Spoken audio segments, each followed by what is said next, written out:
Success.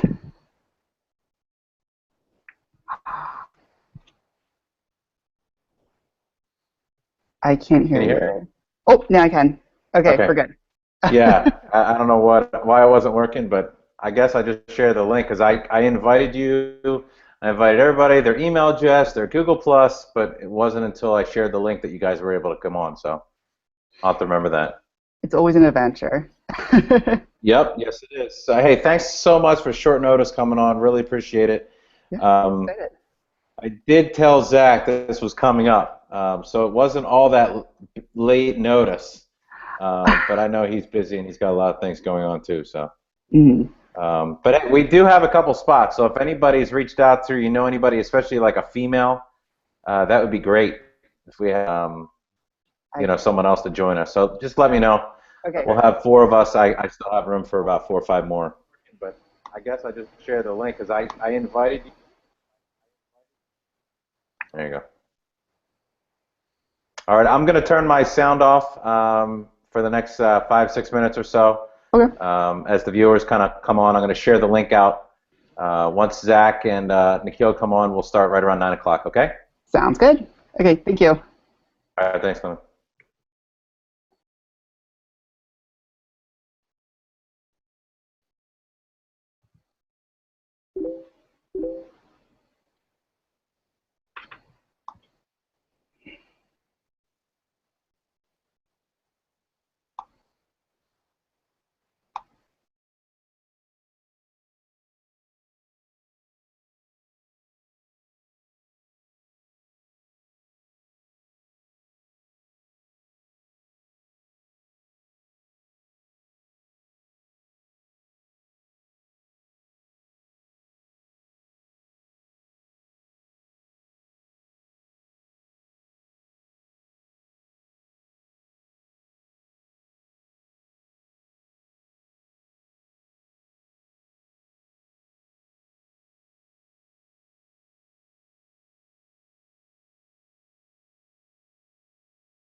Can you hear me?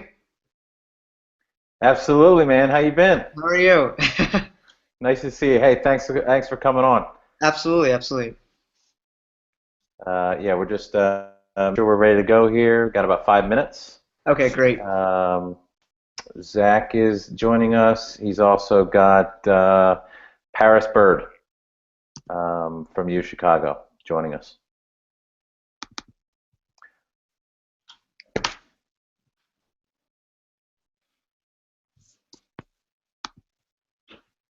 You guys have the questions up. We tweeted the questions out a little while ago under the PTchat tag. You'll be able to kind of anticipate them. Okay, great. And we're starting at 9 o'clock, right? Yep. Okay, great. Yeah, while the folks on Twitter are introducing themselves, checking in, we'll do the same thing here live. I just got to remember to hit the record button. Actually, I don't even need to do that, I don't think, because we're on air. Yeah, you're live. Yeah.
College kids got to eat.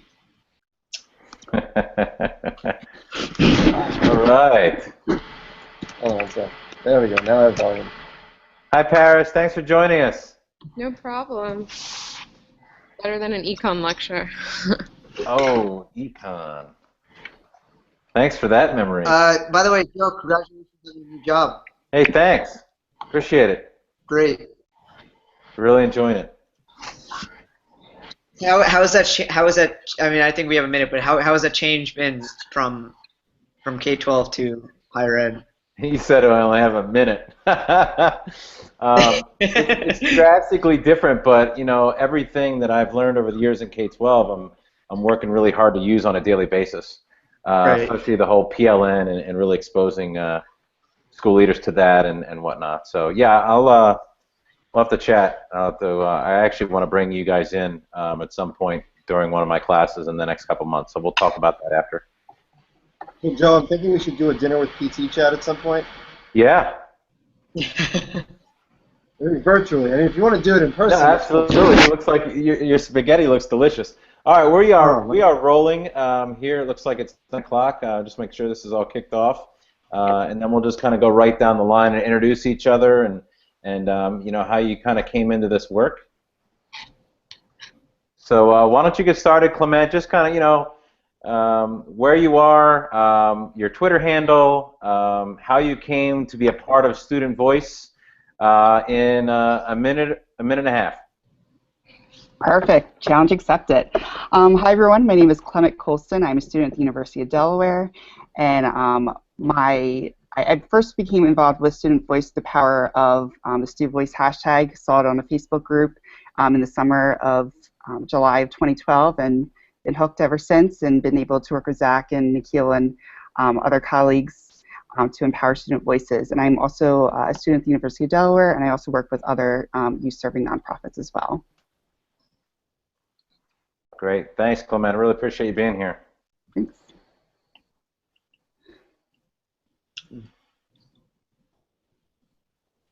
Go ahead, Nikhil. Yeah, I didn't realize the order. Hi, my name is Nikhil Goyal. Thanks so much for having me on today. I'm an activist, journalist, and author. And I got involved with Student Voice. I mean, Zach and I, we've been friends for quite a while. And Nikhil, you're I a think. student again. You forgot. Say again? You're a student again. You forgot. I am a student again. So yeah, I mean, I think my journey in Student Voice has been very interesting. I think, I mean, just a couple of years ago, when I think I got really active in high school when I was just voicing my opinions and concerns about my education and some of the problems with it. And I got connected with Zach and a lot of the work with Student Voice and other things. So yeah, it's been a huge passion of mine, getting power and autonomy to young people. Mm-hmm.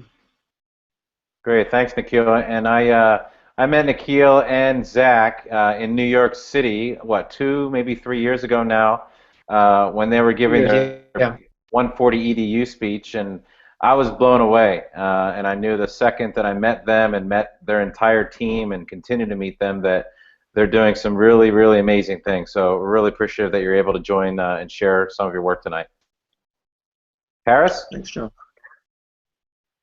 Hi, I'm a first-year student at the University of Chicago in Chicago, and I've started in Memphis, where I'm from, doing some community organizing work with a group of youth for a few years, and then as I moved on to higher education, college, I wanted to see what the next step for me was, and that was Student Voice, and I met Zach and some other Student Voice people, and we meshed well, I think, and still going on.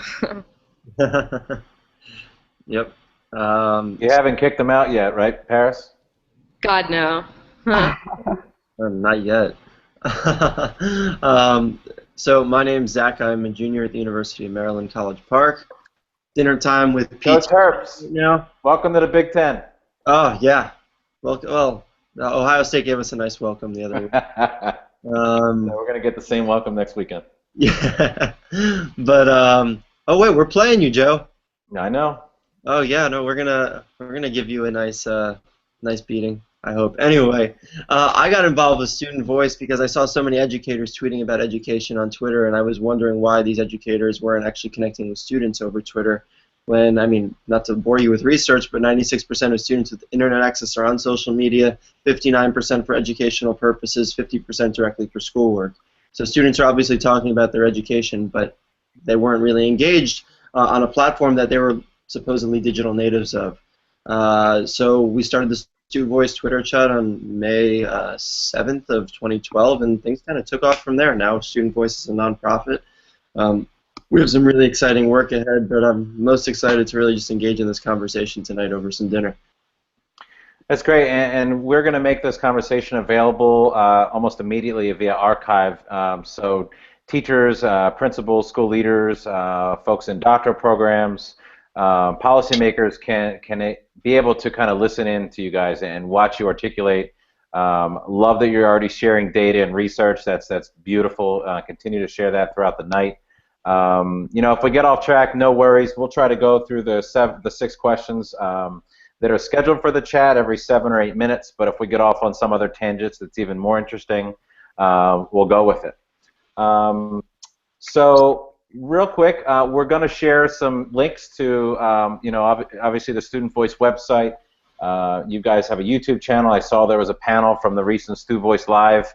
We'll share that as well. Any other resources that you think about, feel free to you know, chat during that PT chat that happens over the next 55 minutes.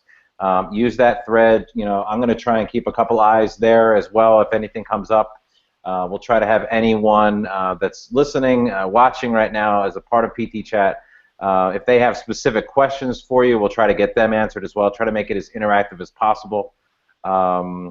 but that's it. So the first question is all about why student voice is important, and you already started alluding to this.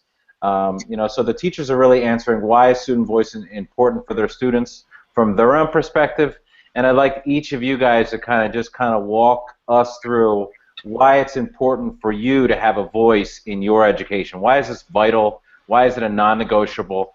So frame us right here, and you guys can go in any order. You don't have to go starting with Clement. It's really whoever wants to grab the mic.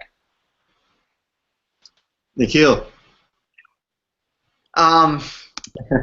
Yeah, so I think, I mean, student voice, and I like to also use the word student power is very important to me, because I think ultimately the people that schools should be serving are young people, and what their interests are, and their opinions, I think, are just instrumental to schooling in general. And so I think, I mean, a lot of my research and my reporting has really looked at schools where young people have a role in the decision-making process and how that completely changes the environment of learning, the relationship between students and teachers, and just the overall school climate.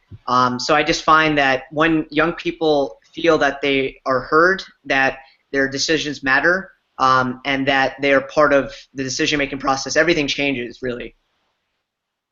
Yeah, and you'll also find that research shows that when students are engaged in their education, they're less likely to drop out, more likely to stay in class, so absenteeism really decreases, their achievement increases, and so this is a really critical component, regardless, again, by the way, of socioeconomic status, that this idea of student engagement is really widely applicable to students and their success and their ability to direct how their education enhances their ability to pursue both a degree, but also just a career or a life path that they desire. It gives them a sense of self-agency that oftentimes young people don't feel like they have, because some people are only 21 when they're able to first vote in a presidential election. That's the first time they really ever feel like they have the opportunity to have a say in something that's important. When the irony is the best civic education is really them actually being able to influence their own school, their own environment that really affects them, not only in the present but also their future. So without rambling, I think Clement probably has much more insight there, considering he's in the classroom now as a student teacher. Thank you. No, actually, I was just going to, Zach, go off on your point in regards to when someone turns 21, that's when they actually feel that they have a voice. So at times, I think young people can often feel that they're birth to 21, what they do is they listen, they absorb, and they receive information, and that's it. Like, they don't feel like they are able to contribute. They don't feel that they are valued as members of society and that can produce innovative and creative ideas and innovations that can really solve the world's problems and also address the things that are facing us in new lights. So I think that need for self-autonomy, but then also furthermore, that deep engagement. That's just not letting students have a voice, but empowering the student voice and valuing at all parts of the process, not just at the end with little tokenism or the voting part, but actually engage us in the discussions, engage us in the deliberations, engage us in the implementation, as well as the follow-through as well. I think you'll agree with me, Clem, that tokenism is one of my biggest pet peeves when it comes to student voice. Yes, definitely. Totally agree. Like, hey, we have a student, now we all of a sudden embrace student voice. Excuse the language, but that's BS. That really is, it's almost insulting when sometimes I feel, and I know you feel like this, Clem, and Nikhil and Paris, that sometimes we are the tokenistic student voice in many conversations and aren't really either, one, truly valued, or two, if we are valued as individuals, people don't go above and beyond in valuing other student voices. So student voice starts and stops with us. And that's really frustrating because people aren't really taking in and digesting what we're preaching about this importance of student voice based on our own experience. We're lucky to have this platform, but we're not the only voices out there and not the only perspectives that matter. I love that you've already brought that up. That was going to be a follow-up question a little bit later. Hopefully, over the next 45 minutes or so, we can work to get moving on that and identify, who the Clements and the Keels, the Parises, the Zachs are in each of our schools, in each of our classrooms. Really take that, to the next level. Paris, what were you going to share? I think I'll ditto with everything everyone said, but part I really enjoy thinking about and talking about is the creativity that young people have to offer. And I think sort of the imagination is almost limitless at such a young age, where you haven't been told you can't do something, at least, or that your idea is too small or too big. And I like to think, if we could engage these voices in meaningful ways and these imaginations in meaningful ways, starting from the youngest age, not even when you're entering high school or when you're entering college, starting from as soon as you get into school, what could be that result? And I look forward to maybe finding some answers to that in the future. That's great. And one of the questions I have before we get to question 2 is, when did each of you realize that your voice was this important? Was it high school? Was it middle school? Was it elementary school? When did you actually, I know, Nikhil, you got up and you wrote a book, When did you start thinking about that, you needed to make an impact and this is wrong?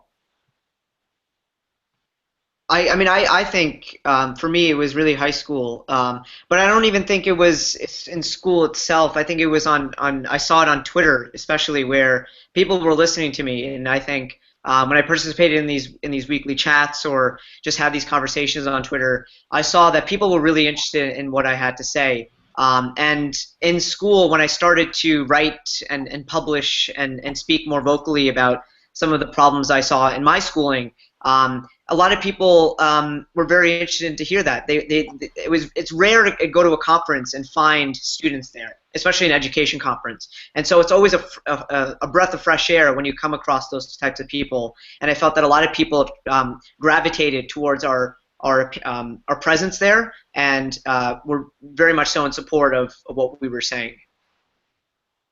Daniel Cow, who can't make it tonight, but he just tweeted, having a voice allows me more ownership over my education and motivates me to learn more as a result when he feels he has a voice. So I know Daniel's done a great deal with Student Voice. He's unable to join us, via Hangout tonight, but he's chiming in with some others as well on the PTchat hashtag. I know you're all multitasking because that's just what you do best, students. So if you find a tweet that's valuable to share personally here, please share that out verbally, anything that kind of strikes you. Anyone else want to share their story about how they came to this work?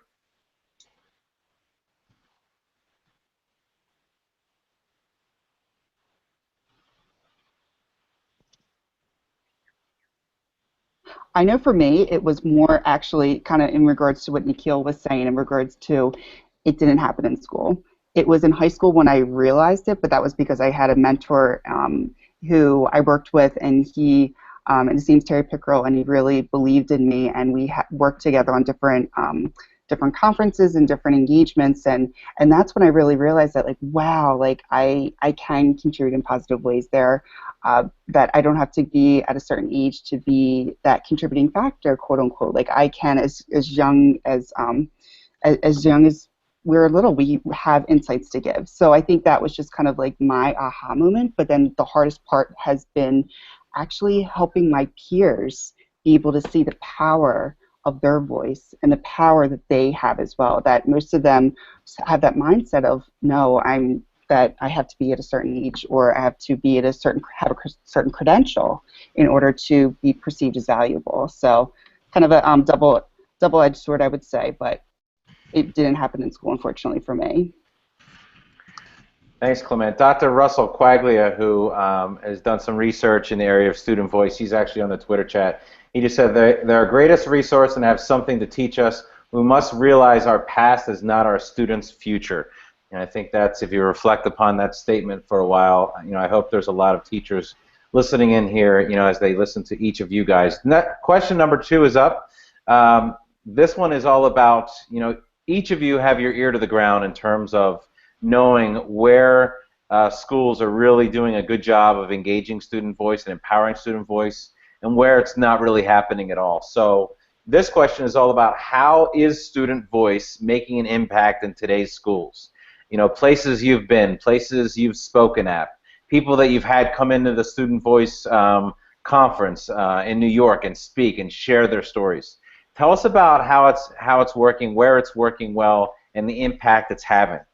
I have 3 or 4 examples. The one that I want to start off with, and I know Nikhil will love that I'm starting off with this one, is actually not here in the United States, but actually over in Europe, where they have one of the most robust student unions in the world there, the European Student Union and OBESU over there, that have actually advocated for student voice. There's actually a student bill of rights over there in Europe that is widely upheld. Not only that, but their student representation, voice is valued across the board. In Denmark, one of the first calls that the newly elected president made was to the head of the student union. The student union was also instrumental in creating free higher education for German students. So that's incredibly powerful. Not necessarily in the classroom form of student voice, but certainly a representative and valued student voice over there in Europe. So quite a culture that they have there. The second one is more on a micro level, and that's Jilly Dos Santos. She's been a part of the student voice community for a while, and she's out of Columbia, Missouri, and she exercised her voice and was the impetus for later school start times in her district. There was a front page New York Times story a few months back, and that was all led and catalyzed by a student. And then also you see, I would say, a bit of a rise in students actually running for the Board of Education. There are at least probably a half dozen to a dozen students across the country at minimum on their boards of education that were elected by their community to serve. But again, not in the classroom. And the last example I'd share is the Student Voice Collaborative, which is an institutionalized form of student voice out of New York City. Really love the work that they're doing, where they have 17 schools and a network of schools in the New York City DOE, where they have student voice action teams, and those student teams are actually charged with action and proposing new policy and provided with the support from the district to actually create that change. It's in its 4th year, early stages, but they're making some good moves, and I'm very optimistic about the future that they have there. And then one more example I'd say is probably Chris Lehman and the Science Leadership Academy. Their form of inquiry-based learning that they really put at the center of that experience, I think, is a very basic but also incredibly powerful form of student voice that has transformed such a diverse school and district, well, I should say a diverse school with kids coming from so many different backgrounds into one of the, I guess, bright spots in America's education system today, just in part because of that culture of inquiry-based learning. So those are a lot of examples there, but I love. No, that's great. I think we've briefly had these informal conversations about how do we go out there and find those students that have been elected to local school boards, bring them in together, have a big, somewhat of a virtual summit if we could, so we can learn from them about what work they're doing, what progress they're making, what kind of an impact. Who are these people? I think we really need to kind of profile them, learn from them. You know, I know you have all their names in your head right now, but I would love to kind of just bring them on in some way. Maybe have a PT chat really designed around them, you know, and sharing their work. Very cool. Clement, Nikhil? I would also add. Go ahead. Yeah, just add really briefly. There are schools around the world that have been around since the 1900s called democratic and free schools. And this is what a lot of my research and reporting has been over the past 2 years, is looking at these schools. And what the cornerstone of these schools is they have something called a democratic meeting. So every week or so, they have a meeting where the students, staff members, and teachers vote on school policies in this meeting. So everybody has one vote. I mean, a lot of these schools, they're definitely less than 200 kids, but I think it's a perfect example of where young people and the students are really part of that governing process, where they truly have a voice over the school budget, over how certain decisions are made, and everything goes through that democratic meeting. So it's very transparent.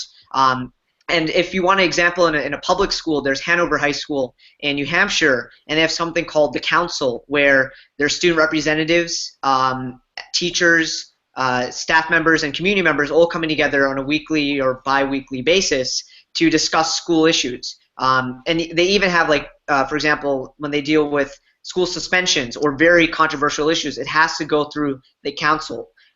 So I think there are ways to implement this on an institutionalized basis in schools themselves, no matter their size. And I think it's definitely feasible if there's a will from the community. Harris, also, you have some experience with starting a youth council out of Memphis, I believe, or maybe help characterize your experience there and how you created a district-wide student government body. Yeah, I guess I'll add on to that. For the past few years, starting in 10th grade, we really started working on, in Memphis, a group of youth just kind of out of the ground, but kind of organized by an organization that promotes youth development in the city. Decided that youth development and talking about justice and equality weren't enough, and that youth really needed to get behind on a particular issue, and the issue that was chosen was education, just because it's something every student has in common across the board. We all have to go to school. So that's what we started doing, and researching by ourselves, doing surveys of what youth really wanted in a youth-type Congress, and then pushing it, going to meetings with school board members and community stakeholders to get a diverse perspectives on what was going on, and how could youth help. And it was difficult dealing with bureaucracies, but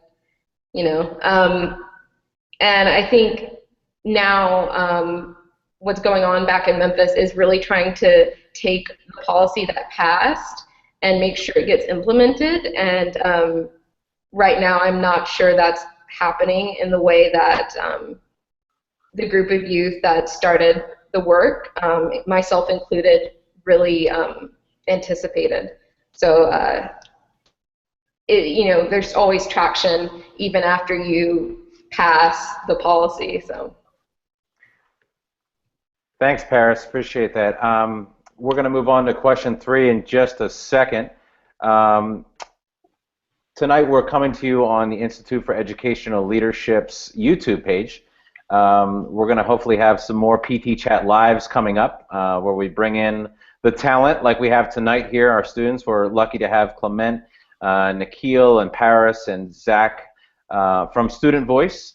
You can follow them at stu_voice or at stuvoice.org. We're going to share out some links during some of our halftime tweets. Question 3 is, how can teachers, or what can teachers do to empower student voice in the classroom and beyond? So let's focus this question strictly on teachers, strictly on what they can do for students in the classroom tomorrow. What are some things we can do almost immediately in terms of empowering that student voice? One of my favorite examples is he was actually a fellow college student of mine, and now he's teaching in Newark, New Jersey. Ryan Heisinger, he every quarter has a student feedback process where he hands out surveys to his students. They provide him with feedback, and then he comes into class the next day and says, "This is what you think about these lessons, these in-classroom experiences, so on and so forth. Let's discuss how we can do this better in the next quarter." And he does that every single quarter. I think that shows that the classroom is more of a partnership than a top-down approach, and I think that's really, really powerful, really awesome, especially for a young teacher just getting into the profession and having definitely not being in an easy classroom or an easy district.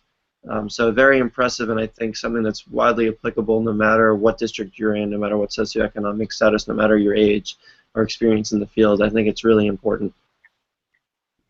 I think a simple thing that always helped me feel empowered in the classroom was just changing the orientation of the classroom, rather than being the instructor in the front and the students being talked to and instructed at, joining in a circle and talking with each other, debating, discussing, analyzing whatever's being learned as a group, and a teacher not coming in with all the answers, asking questions genuinely, telling what they struggle with, in the lesson to the class, and finding some commonalities as a way to, I guess, all grow together and learn together has been really empowering now and in the past.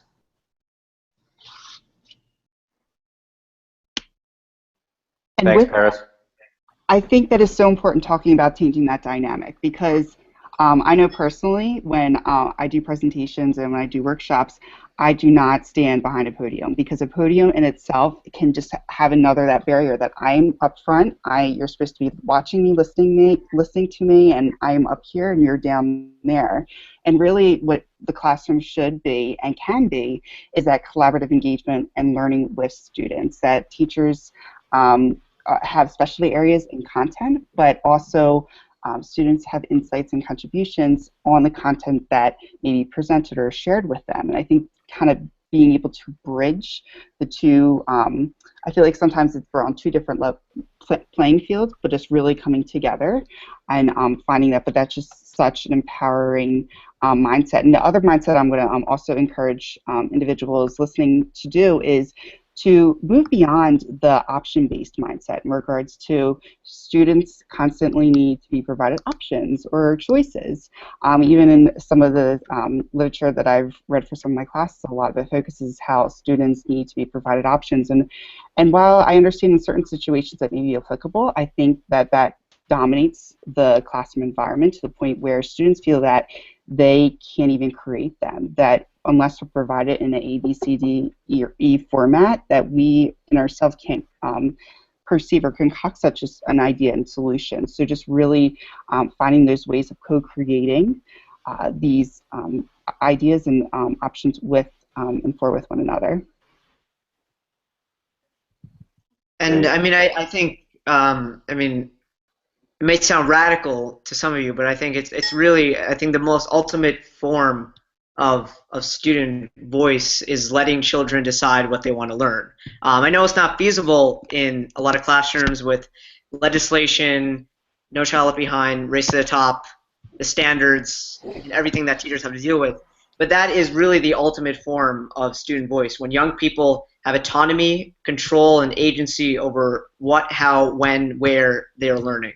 And I think that's really the ultimate function of youth empowerment.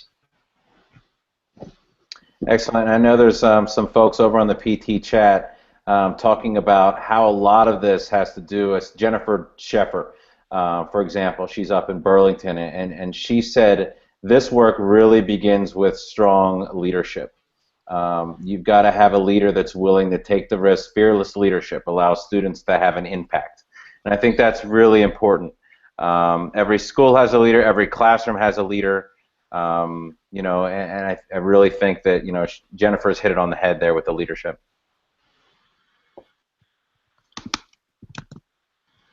All right, let's go right over to the next question.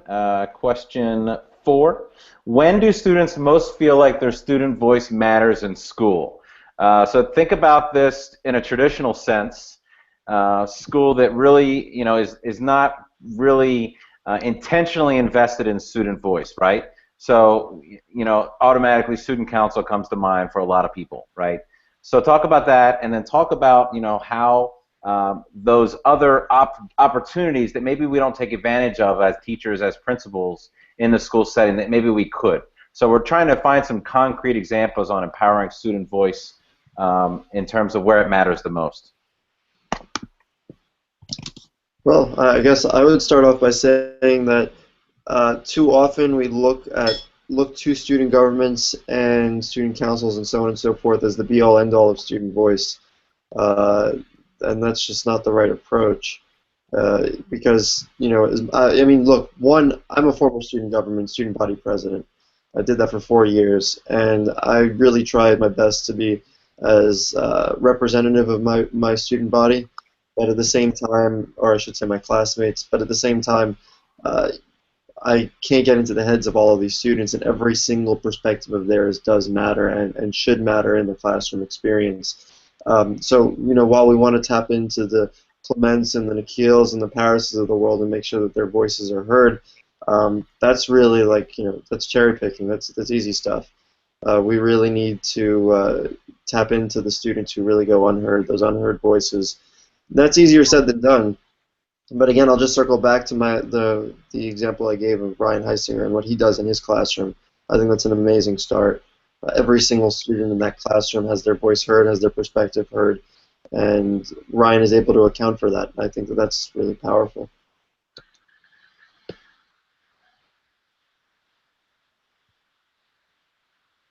Paris, what would you say in terms of, if you were watching a teacher, obviously you've had plenty of teachers over the years, all of us have. Where are some of those opportunities that may have been missed, or maybe that teacher wasn't necessarily thinking about engaging or empowering student voice at that time?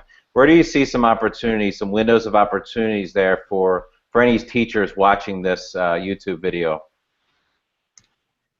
I have to say that the obstacle, at least in my experience, is less of the teachers themselves. It's more of the expectations of the teachers, or the constraints of the teachers that limit the freedom to engage in a way with students that could be more empowering. And so I can't really speak to that because I've had teachers pretty consistently that have told me and shown me that they'd be willing to engage student voices, even the ones that aren't often heard on a higher level by administration and at the board level. They want to engage those voices, quite simply, I think, and that's a privileged perspective of mine, and I acknowledge that. But that's my experience. I'm sorry. That's okay. It's great. It's great. And the expectation says a lot. I think that the first day of school, you kind of have an idea as a student, right? Am I right?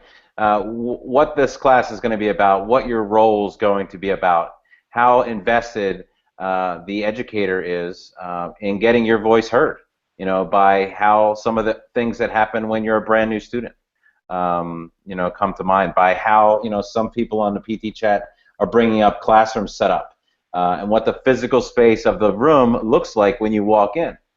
Before the teacher even introduces herself or himself, you have an idea of how this is going to go in terms of your role within that classroom by looking at that physical space. I'd love to get some more ideas. I think there's some pictures out there if you look on the tag of some physical space, of some teachers that have been sharing some of these things they found successful. But I think physically, that matters. And I think also it can just go down to simply as calling a teacher by their first name. I mean, it sounds crazy in like very traditional school, but it's simple as just treating students on with the same level of respect as you'd expect from your colleagues, your teacher colleagues. I think it's really as simple as that, treating young people with that reciprocal relationship and seeing them as equal.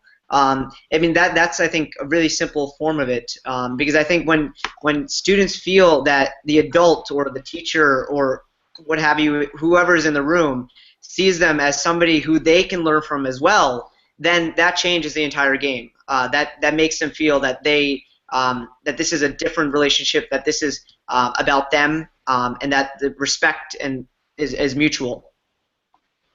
Absolutely. And Clement, you brought up the podium. There are still teachers that have podiums, and for some it's just a place where they put their books or whatnot, but for some that's where they teach from, and I spent a week in Finland, and when I was watching some of the classrooms there, most of the teachers taught from the side of the room, and there was a student leader teaching from the other side of the front of the room.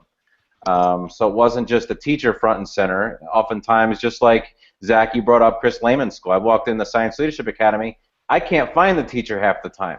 because they're in there, they're in the discussion, they're in getting their hands dirty with the students at their tables. And of course, high school students, they're taller than most of us, at this point. But that's something when you take a look at physical space, that's really important. Any other thoughts on this question before we move on to question 5? I would just say the one last thing is to ensure that when you were talking about the first day and how it's really important, when students go in that first day, we typically have a lot of anxiety in regards to, okay, so what are the expectations? How is this class going to be? And it can really set the tone for the rest of the school year.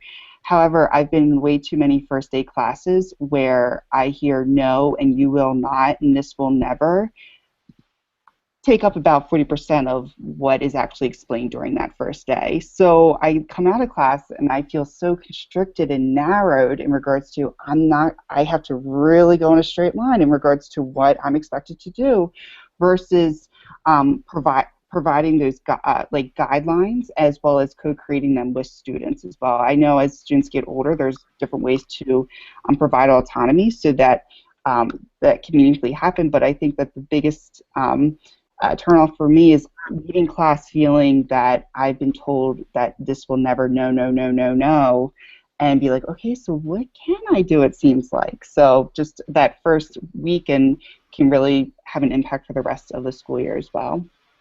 So you're talking about relationships and trust right off the bat, Clement, right? Exactly. And if I may just add one other thing, is that I think a lot of teachers have to reassess what they learn in terms of classroom management, because what I found, and there was a really good piece done on a school in England that specifically has the most troubled and disadvantaged boys in London. What they found was that once they threw out the traditional classroom management structures and the very tedious and oppressive rules, the students behaved so much better. And when they actually made the rules themselves, it changed the entire situation. Excellent. How did they make that happen? How did they take hold of that and break that ice, I guess, is the real question. Right. Yeah. I'd be interested in looking into that further. But at these democratic and free schools, I mean, the students actually, they're the ones who are who get to decide a lot of the rules as well. Like they're directly involved in that process. And I think when the students are involved in that, it's just so much more humane, better, and the rules are rarely broken then because they know exactly what they're expected to follow. Right. Absolutely. I agree with you 100%. We just sent out the halftime tweets. This was, every week we're doing a PTchat podcast, and Zach is making Nikhil laugh right now. I got to be honest with those watching on right now. I'm watching the comment feed here. It's cracking me up too. So Larry Ferlazzo, if you don't follow Larry, at Larry Ferlazzo, him and I talked for 12, 13 minutes on a podcast over the weekend on engaging ESL families, kind of a recap to last week's PT chat. We just shared the Student Voice website as well as the handle, so each of you should follow that. They're constantly putting new content, new ideas, and inspirational strategies for teachers up on the website. And the most recent Student Voice Live panel on how diverse learners can contribute to diverse circumstances at school. I'm not sure if any of you guys want to speak to that panel or why you chose to post that panel. That was something that came out of the Student Live event. That's just one thing that we're going to post among many other things, but Clement actually took part in that, so he could probably speak more to that panel than I could. Clement, on the spot, talk us about the panel, 30 seconds or less before we move on to question 5. Yes. The panel, I would say that realizing that we all have different ways of learning and that differentiated learning and sharing is really, we're expanding upon the notion of the 3 typical pathways of learning and seeing of how our strengths and our talents and our interests can really help direct of where we're going, but then also different ways of being able to share and express that regardless of ability as well. So it was a really powerful panel that engaged a lot of self-advocates and also teachers of how we can create more inclusive school climates focused on that learning aspect. So it was just, it was great. So I hope that was a good start.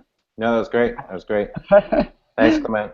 Okay, so here we go. Last 3 questions. What kind of student leadership clubs, events lend themselves to encouraging student voice? We already mentioned student council. Student council, in my mind, does not count as a student voice. You know, there's a variety. Obviously, when you say student council, it means something different from school to school. But we're talking about student voice. As a school principal, lead learner at Knapp Elementary School, we had started a student voice club. We actually had Zach, who was kind enough to Skype into our first student voice club meeting and really talk about what it meant to him to empower some of our own students. So, you know, having another older student kind of take the lead, inspire some of our 5th and 6th graders at our elementary school. And that was something that, you know, we did a podcast after every meeting, and as the leader, I got that podcast out to teachers because I really wanted the teachers, not only in the 6th grade level but K through 6, to really hear what the students were saying. You know, hear the concerns, hear the great things that they thought we were doing, and also hear the things that they had as ideas and maybe hopes and wishes for our school. Yeah, well, one, I think that's awesome, the Student Voice Club and all of that. I think that it was incredible to see that thrive in a school like that and see how the students will then develop from there on. I hate to actually move away from that because that's really a bright spot, and I know there are other educators like you, Joe, who have been able to really bring that into schools. But Sherry Wilson brought up the fact that PTSA is great for student voice since students can be voting members and participate in democracy, plus there's opportunity for leadership roles. I would hope that I'm in the minority here, but I found that PTSA is really PT silent SA because the S in PTSA really has been largely ignored. Students haven't been very much engaged in those meetings, and it's really the parents, teachers, and administrators, and students aren't even told when the meetings are, aren't even asked to attend. And when I was participating in, when I was student body president, I actually had to almost force my way into these meetings. Like I had to go out and seek out the fact that these meetings were happening and find a way into them.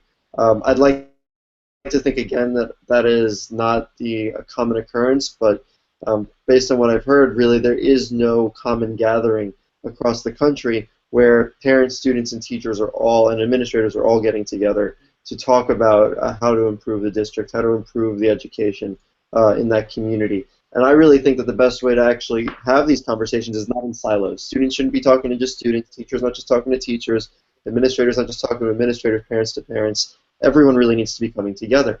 That's how you understand perspective. And so I think the PTSA has immense power and ability to, a capacity to actually be the medium for these conversations. But right now I don't see it happening at a scale that it needs to be happening. So I'd hope that the PTA over the next year would actually, PTSA would emphasize this as a priority of theirs to really integrate students into more of their meetings. Because what a platform that would be for you know, building up the conversation around student voice. I would just add onto that one of the greatest things you can do when it comes to building up student voice within your school and classroom and so on and so forth is literally just talking about this idea of student voice with your colleagues and in your school. 2 to 3 years ago, I'd like to think before the Twitter chat started and whatnot, if you weren't familiar with someone like Russ Coelho's work and whatnot, you didn't really know what student voice was. You didn't really talk much about it, and it wasn't much of a conversation. Now, because of this PLN and because of the Twitter community, people are talking about this idea of student voice more than I think they ever have before. And the more that others talk about it offline, I think it has more power for these ideas, these innovative solutions to come up and really be integrated and implemented into schools. Wow, is that it? I got off my No, it was awesome. It was awesome. I had a couple different questions. One, if you were to redesign those meetings that you were initially talking about, the PTSA, the silent S piece, how would you go from a silent S to a loud S to leveling the playing field, so to speak? What would it look like, Zach, if you had power? Yeah. to redesign?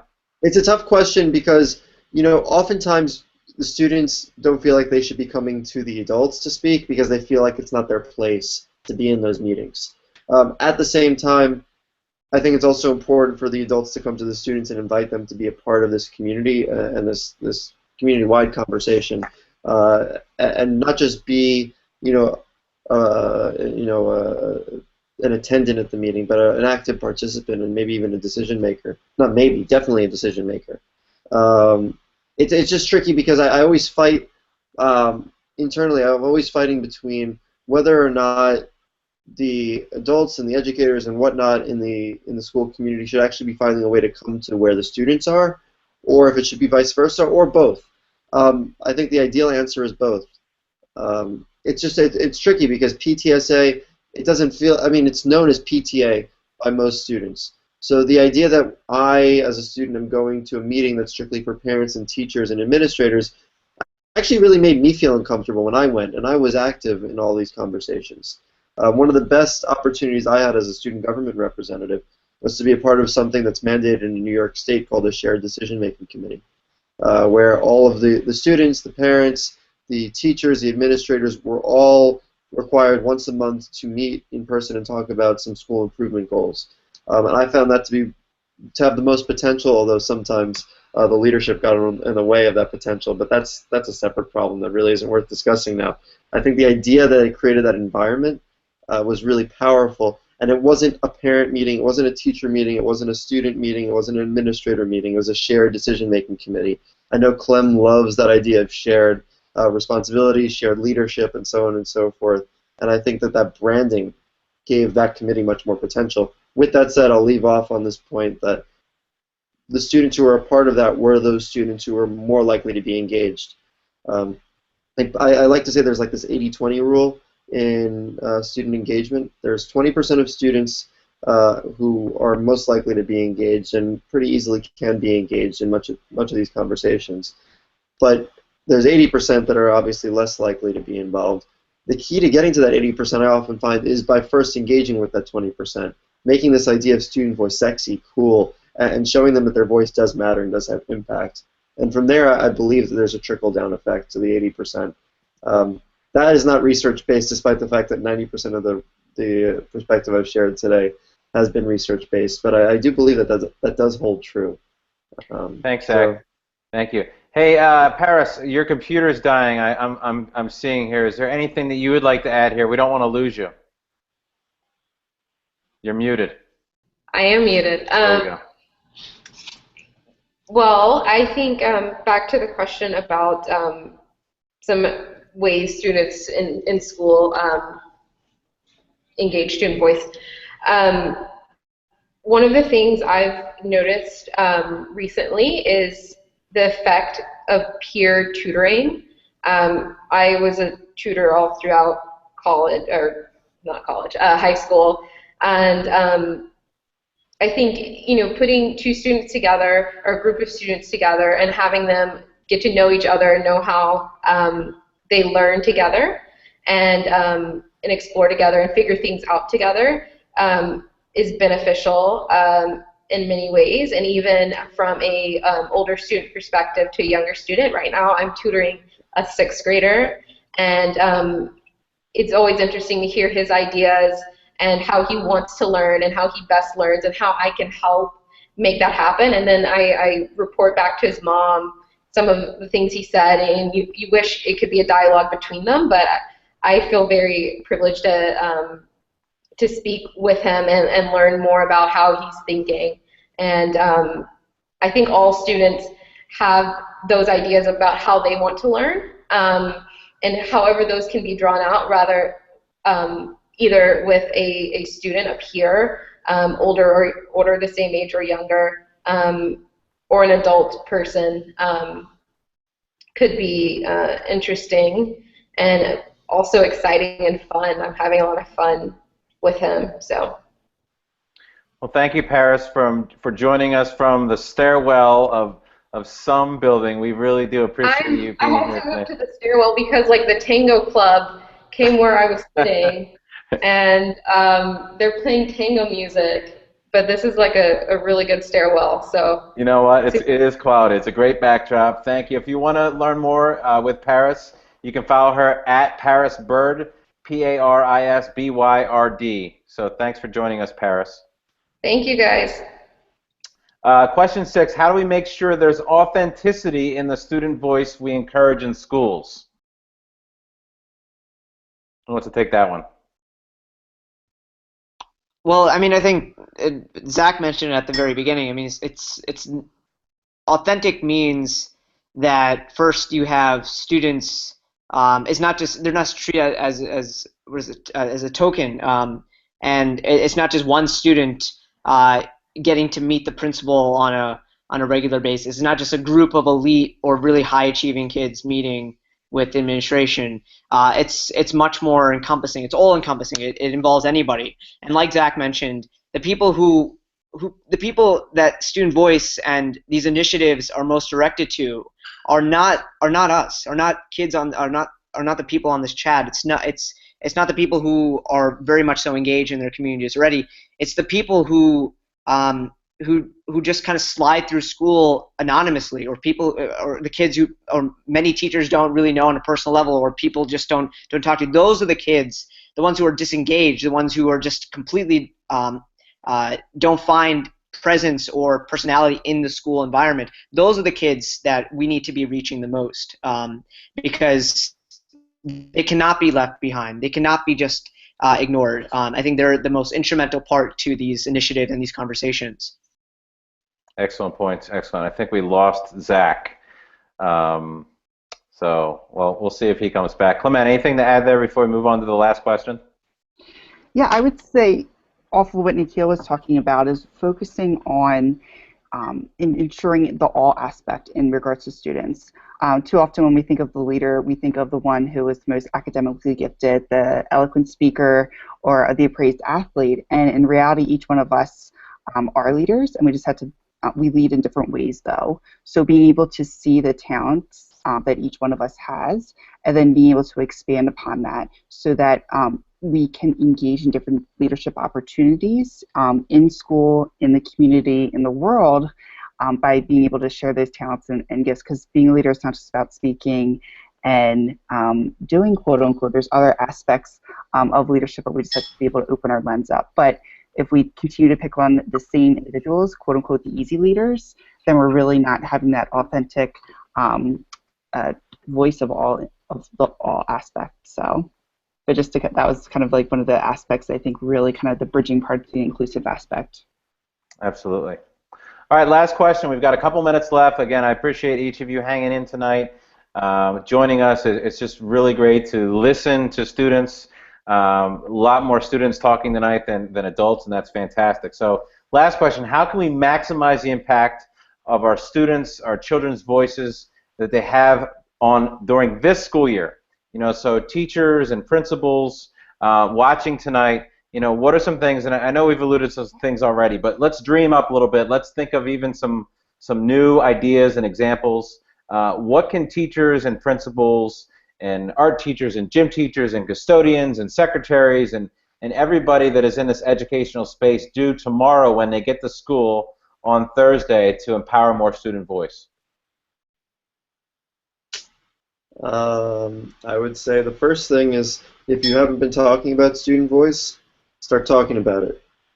That's the easy, common sense, and incredibly important piece.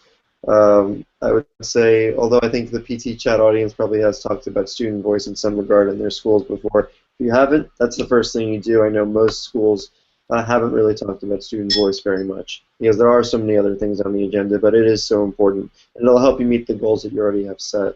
If you have set that up, speak to the students in your school. Get an understanding of how much they feel as if their voice really does matter and is heard. Don't just speak to the student government reps, although I think that if they don't feel like their voice matters, I doubt many other students in the school feel like their voice matters. But really try to get a nice representative sample of those students and hear from them. Hear what they think you collectively can do to build up a culture of student voice in your school. And I think you'll figure it out from there. There isn't one set model that I would say widely applies to everyone. There are great examples out there, great frameworks. that we referenced on this chat tonight. But I encourage you to kind of investigate and kind of create with your students your own student voice community at your school. Hey, Zach, if there is a school principal or a superintendent, school leader watching tonight, and they don't have anything, they have a student council, they have student government, but they don't really have anything student voice going. Is a good first measure to have a student voice started out as a club to try and engage some leaders and try to start some of those conversations with kids for it to develop into something else? Or would you suggest another first go-round after we've initially talked about it? Well, if you're going to do that, I'd encourage starting that with students, not for students.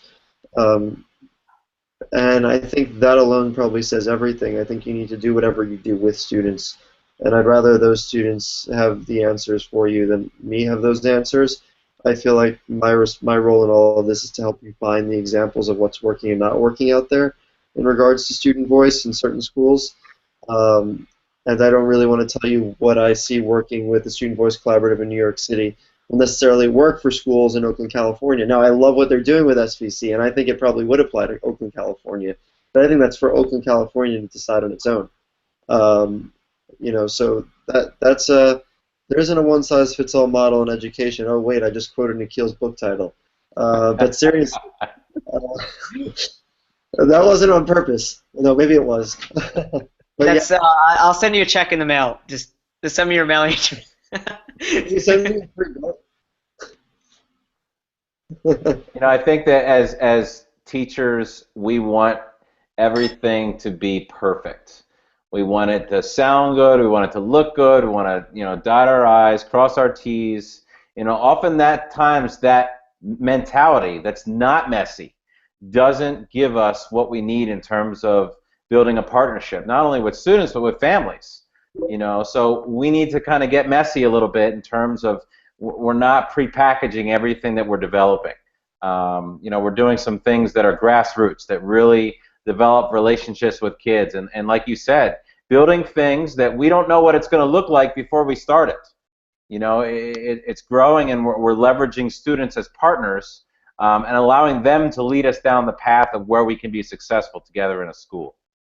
I mean, and on that note, I think it needs to be organic. Like student voice cannot be top down. It has to come from. I mean, yes, their administration, a principal, a teacher can spearhead an effort, but at the end, if it's not truly grassroots and from the students themselves, then the initiative, I think, will ultimately fail, because without that core audience and that core membership and the control of young people, then you cannot have a really authentic structures in place. But I would suggest for principals and teachers and administrators to first to assess their state of student government, to see whether the student government is actually functioning well, what students' opinions are, because I think that's one place to start. And then I would also say that just having general meetings saying we're going to have the principal, the dean, a couple of other administrators, perhaps even the superintendent, come next week at this time and in the auditorium, and we just want to hear what your complaints, your problems, your criticisms, what have you,